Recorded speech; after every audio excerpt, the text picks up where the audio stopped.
So here is a little video of one of the activities I do during my STEM workshops.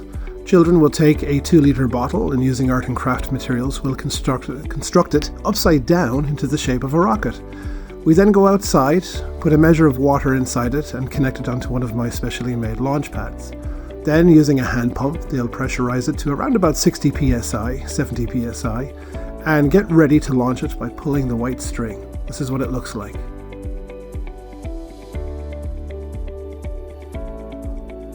So there's Newton's third law of motion in action.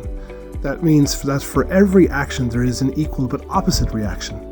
The bottle, pressured with the air, is pushing the water down against the mechanism on the launch pad, dying to get away from it.